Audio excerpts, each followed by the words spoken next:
अक़वाम मुत्तहिदा इंसानी हुकूक काउंसिल के 52वें सेशन में कश्मीरी उमंगों की नई आवाजों ने शिरकत की।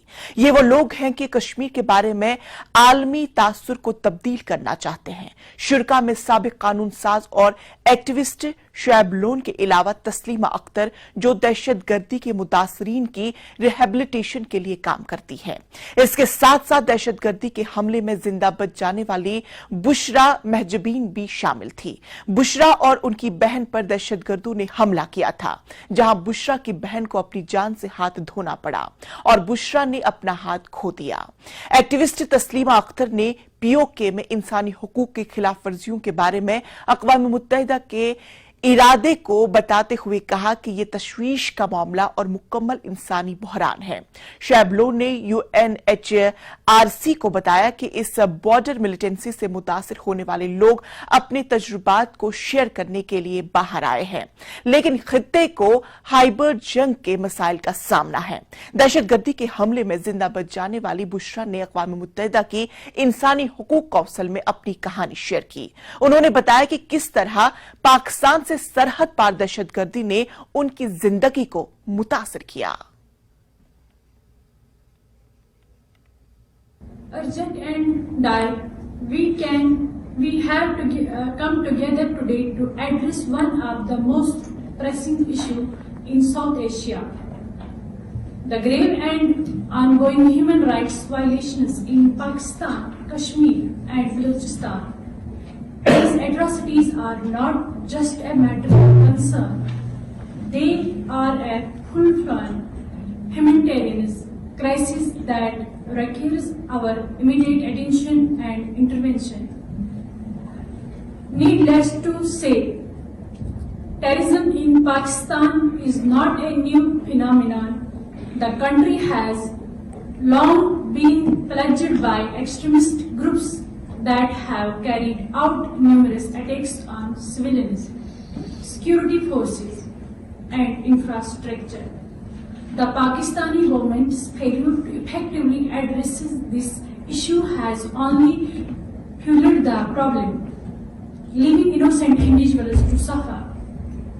The situation in Balochistan especially is nothing short of humanitarian crisis, with the Baloch people facing unimaginable levels of violence and torture at the hands of Pakistani government. For far too long, the government of Pakistan has engaged in a systematic campaign of repression and terror against the Baloch people. Extrajudicial killings, enforced disappearances, torture, and arbitrary arrests have become the norm in the region, with no accountability or justice for the victims. The terrorist activities of Pakistan have caused immense harm and destruction not just within its own borders, but also beyond them. The Pakistani government's support for region cross-border terrorist groups in Kashmir has resulted in significant destabilization in the region. The Pakistani government has provided financial, logistical, and ideological support to various terrorist organizations operating in Kashmir. As violence in Kashmir is on the decline and life returns to normalcy, there is a visible change in the attitude of the common Kashmiris. For the first time, numerous Kashmiri families have shared their inhibitions to speak about the atrocities committed by terrorist organization. In 2003, my sister Barno was brutally killed by militants, and I was shot multiple times in my arm. Life has never been normal since that day. Today, we are willing to speak up, and soon more families are expected to come forward, sharing their experiences as stability and prosperity returns to the valley. We spent decades in anonymity out of the fear of retribution by militants and existing patriarchal structures. Throughout these years, the information vacuum was exploited by visited interested, giving a false impressions of the developments in Kashmir. Those responsible for perpetrating these activities are on the decline, but this is not enough for women to feel secure or complacent. Acknowledgement and moral support for these families by Human Rights Council shall go a long way in establishing the desired comfort zone so that the Kashmiris share their experiences without any fear. It is humble request to Human Rights Council that the voices of Kashmiri victims for terror be heard by the International Committee and effort be made to sensitize the world about these acts. I thank you, Vice President. I now give the floor to Baha'i International Support for Human Rights. Thank you, Mr. President. The year 2002 was one of the most peaceful years witnessed by Kashmiris after a long time. There was also a decline of almost 40% in the militancy recruitment in the valley.